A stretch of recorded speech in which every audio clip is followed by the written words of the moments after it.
For 7 years, I woke up at 5:47 every single morning. Not because of an alarm. Because I had trained myself, broken myself into being the perfect wife. I made his coffee. I folded his shirts. I signed his mother's birthday cards. And he didn't even know my name was on them. This is the story of how I disappeared inside my own marriage. And how I came back. My name is Claire. And I want you to understand something before this story goes anywhere. I was happy. Genuinely, completely, fully happy. Because if you don't understand that, none of what comes next will make sense. I grew up in Ohio. Small town. Friday night football games. Everyone knowing everyone's grandmother. My parents had a good marriage. Not perfect. But good. My dad worked construction. My mom was a school librarian. They held hands at church. They bickered about whose turn it was to take out the trash. And on Saturday nights, when they thought my brother and I were asleep, they slow danced in the kitchen. That is all I ever wanted.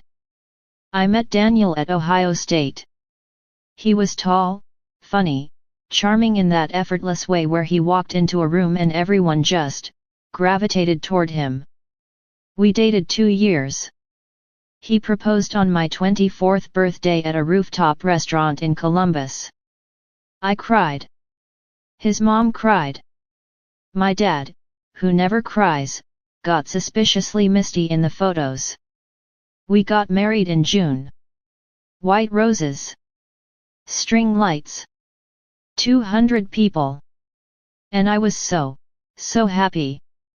Year 1 was wonderful. We cooked dinner on weeknights. We hiked on weekends. We talked about buying a house and having kids someday when things were more settled. It was good. And then Daniel got promoted. And then promoted again.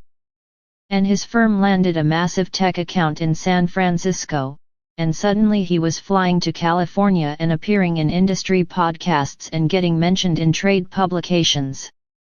I was proud of him. But pride gets complicated when the person you're proud of starts looking at you differently. It wasn't one moment. It was 1,000 small ones.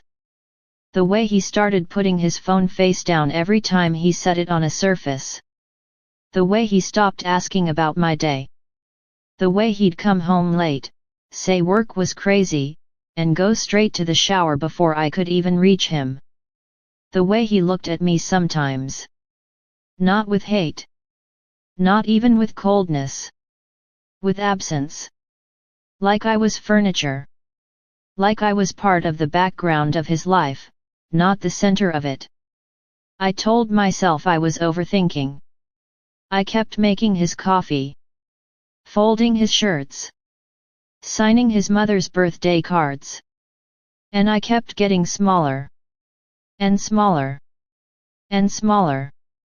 Until I was barely a shadow in my own home. I found out on a Tuesday. Which feels about right. Betrayal should happen on a Tuesday. Not a dramatic Friday. Not a loaded Sunday. A Tuesday. Gray. Unremarkable. I came home early from work. A patient procedure had been rescheduled. My supervisor sent half the floor home. I stopped at the grocery store, picked up ingredients for Daniel's favorite pasta. The one with Italian sausage and sun-dried tomatoes that takes 45 minutes to make and that he hadn't looked up from his phone to acknowledge the last 3 times I'd served it. But I was in a good mood. The afternoon light was doing that golden thing through the windshield. And I thought, tonight, I'm going to actually talk to my husband. Tonight we reconnect. Tonight is different. I walked into the house and heard his voice coming from upstairs. I almost called out. Almost said, "Hey, I'm home early." But something stopped me. Some small animal instinct. Some frequency of wrongness. I set the groceries on the counter. And I listened. I know, Daniel was saying. And his voice had a softness I hadn't heard him use with me in 2 years. She doesn't suspect anything. She never does. Claire lives in her own little world. She lives in her own little world. I stood at the bottom of the stairs with a bag of Italian sausage in my hand and felt the floor disappear. Next weekend, he continued. I'll tell her it's a conference in Seattle. We'll have the whole 4 days. I already booked the hotel. I put the groceries on the floor. I sat down on the bottom stair. I concentrated on breathing. And then I heard him laugh. A real laugh. Easy. Warm. The laugh I used to hear all the time. The laugh I had stopped being able to produce in him. You're the best thing in my life right now. You know that. I sat there for a long time. When Daniel came downstairs 20 minutes later, he found me at the kitchen counter with a glass of water. He seemed mildly surprised to see me home early. Not alarmed. That told me everything. He had no fear of being caught. Because he had never imagined I was someone who could catch him. Hey, he said. You're home early. Slow day, I said. He grabbed a beer.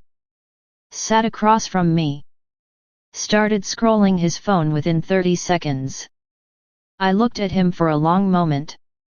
And then I said, casually, naturally, like I was asking about the weather, how's the Seattle conference shaping up? He glanced up. Good. Should be a good one. And went back to his phone. I went upstairs. Locked the bathroom door. And did not make a sound for 45 minutes. Then I dried my face. Went back downstairs. And made the pasta. Because I needed time. I needed to think. And the worst thing I could do right now was let him know that the invisible wife had finally opened her eyes. Here is what you need to understand about me. I am a nurse. I have worked night shifts in emergency rooms. I have stayed calm while a patient is coding and 3 doctors are shouting and every monitor in the room is screaming. I do not fall apart under pressure. I observe. I assess. I act. So after that Tuesday, I went into full clinical mode. I did not confront Daniel. I did not cry to him. I did not go through his phone in a panicked rage. I made a plan. I started paying attention to everything I had been too trusting to notice. His phone going face down every time he set it on a surface. His location sharing, which he'd set up years ago for safety, quietly turned off for the past several months. A third email account I'd never seen before. A new password on his laptop. I didn't hack anything. I just watched. I noticed the Seattle conference had no actual conference website. I noticed the hotel from his last Chicago trip was nowhere near the client office he claimed to visit but very close to an apartment complex in Lincoln Park. I noticed a contact named Jess in his work calendar, marked as coffee meetings every Tuesday and Thursday for 8 months. I did some research. Jessica Harmon. 26. Account manager at a partner firm on the San Francisco tech account.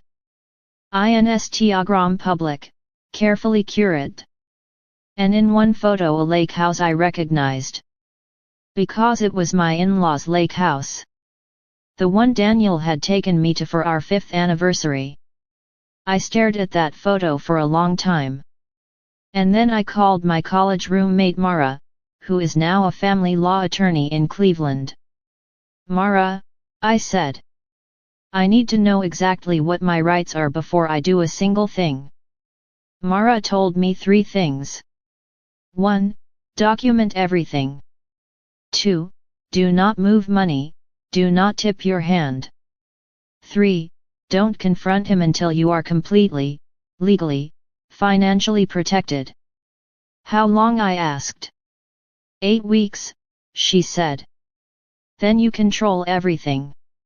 8 weeks, I said. And I became the most dangerous version of the invisible wife. Over the next 8 weeks, I rebuilt my entire life without Daniel knowing. I opened a separate bank account. Redirected my direct deposit. Built an emergency fund. Got a full picture of every shared asset we had: the house, the savings, the investment account. I started therapy. A therapist named Dr. Pamela Osei. In my first session I cried for the first time since that Tuesday on the stairs. Dr. Osei said something I think about every single day. She said, "The goal isn't revenge, Claire. The goal is reclamation. Reclaiming who you were before you disappeared into someone else's story." I wrote that down. I taped it inside my locker at work. Reclamation. Meanwhile, Daniel was blissfully unaware. He went to the Seattle conference. He texted me a picture of the Space Needle. I sent back a heart emoji and the word beautiful. Because the Space Needle is beautiful. And also because the photo he sent me was pulled from Google Images and not actually taken by him. The metadata doesn't lie. I started working extra shifts. Building my savings. Throwing myself back into my work. My coworkers noticed. My friend Diane pulled me aside one afternoon and said, "You seem different lately." Different how? I asked. She thought for a moment. "Like you're back," she said. I understood exactly what she meant. At home I was the same. Cordial. Pleasant. Normal. The invisible wife, which, at this point, suited me perfectly. Because while Daniel scrolled his phone and texted his girlfriend and lived his small dishonest life in our shared space, I was quietly, methodically, building a completely new life right under his nose. The 8 weeks ended on a Saturday morning in October. I was sitting in the kitchen with my coffee. Just mine. I had quietly stopped making 2 cups weeks ago. He hadn't noticed. Daniel was across the table reading his iPad. He looked up and smiled at me. A normal smile. A husband on a Saturday smile. "Any plans today?" he asked. "Just errands," I said. He nodded. Looked back at his iPad. And in that exact moment, looking at this man who had spent 2 years treating me like pleasant furniture while building an entire secret life with someone else, something inside me went very still. And very cold. And very clear. I was ready. That afternoon I sent Mara one text. Sunday. Sunday morning. Daniel came downstairs at 9. Hair messy. Phone in hand. Every other Sunday morning of our married life. He stopped when he saw me sitting at the table. Something in my stillness registered.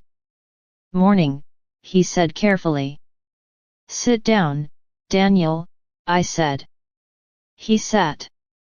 "I know about Jessica," I said. The color left his face completely and immediately. "Claire. I'm not going to ask you to explain," I said.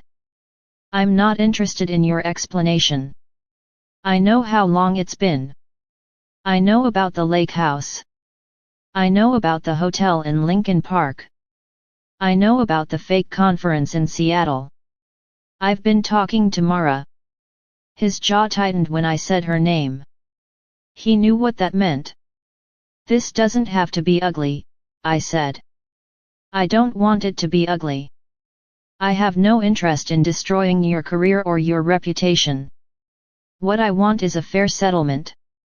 Handled quietly. And I want to be out of this house by December 1st. Daniel was quiet for a long moment. "Claire," he said finally, and his voice cracked. I'm sorry. I know that doesn't. It doesn't, I agreed. But thank you. The divorce papers were filed Wednesday. Here is what no one tells you about the aftermath. They tell you about the freedom, the strength, the glow-up, the triumphant music. But first, before all of that, there is a period that is just hard. I moved into a one-bedroom apartment in November.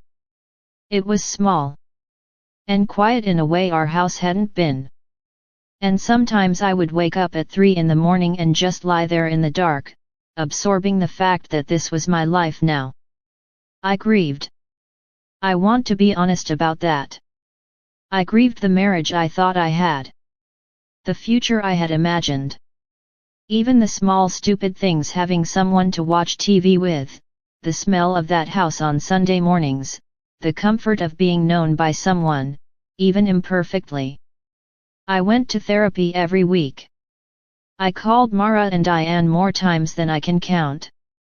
I spent evenings eating dinner alone at my kitchen counter, watching cooking videos, and being okay with not being okay. Drive, Osei told me, grief and growth happen at the same time. You don't have to choose between them. She was right. Because alongside the grief, something else was happening. Something quiet, persistent, unstoppable. I was remembering who I was. I signed up for a nurse practitioner program. I had wanted this for years. But somewhere along the way I had quietly set that ambition aside because Daniel's career had become the organizing principle of our lives, and there was never a right time, never enough support to add my own ambitions into the equation. There was time now. So much time. I ran my first 5K in February. I had always told myself I wasn't a runner type. It turned out I was wrong. I loved it, the cold morning air, the feeling of my body being capable of something it wasn't capable of before. I painted my bedroom a deep dusty blue that I had always wanted. Daniel had vetoed it years ago. He preferred neutrals. I bought plants. I adopted a cat named Gerald. Gerald is extremely opinionated and sleeps on my face and is the best roommate I have ever had. I called old friends I had drifted from, people from nursing school, from college, from before I had collapsed my entire social world into the shape of one man's preferences. In March, I got promoted. Clinical coordinator of the cardiac unit. I called my mom to tell her. She cried. I feel like I have my daughter back, she said. I hadn't known I had been gone. But she was right. Here is the thing about revenge that I think gets misunderstood. People imagine it as an event. An explosion. Something you detonate in the direction of the person who hurt you. What I learned is that the most powerful revenge doesn't look like revenge at all. It looks like living. Fully. Loudly. Out loud. I could have exposed Daniel publicly. I had the material. Mara had walked me through every option. I chose not to. Not to protect him. But because the moment I made his destruction the center of my story, he was back at the center of my story. And I was done arranging my life around Daniel. The divorce finalized in April. Fair settlement. Clean. Quiet. For everyone who asked, yes, there are updates. I am in my second semester of the NP program. It is hard in the best possible way. The kind of hard that makes you feel like your brain is expanding against its own edges. I ran a half marathon last month. I did not die. Gerald continues to sit on my textbooks while I study, which is inconvenient and deeply comforting. I went on 3 dates this year. One was terrible in a funny way. One was forgettable. One was actually pretty good. We will see. Last weekend I had dinner at my parents' house. And while I was at the sink washing dishes, my dad slow danced with my mom in the kitchen. Same as when I was a kid. And I cried a little bit, standing there, because that is still what I want someday. Not what I had. What they have. Something real. I think I am capable of it now in a way I wasn't before, because now I know I don't need it the way I once thought I did. And that difference, that shift from need to choice, is everything.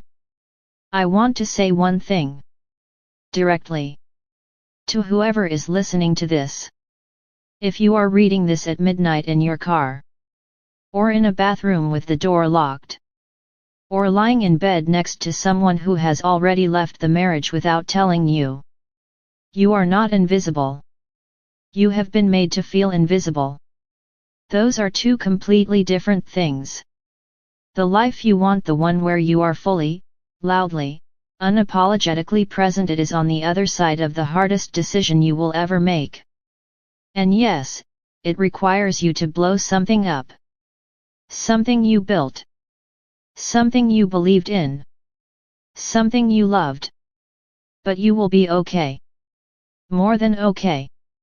You will wake up one morning in an apartment that is exactly the color you always wanted, with a cat on your face and a coffee cup that is just yours. And you will realize that somewhere in all that grief and fear and rebuilding you found yourself again. And you will think, God! There she is. I missed her. Go find her.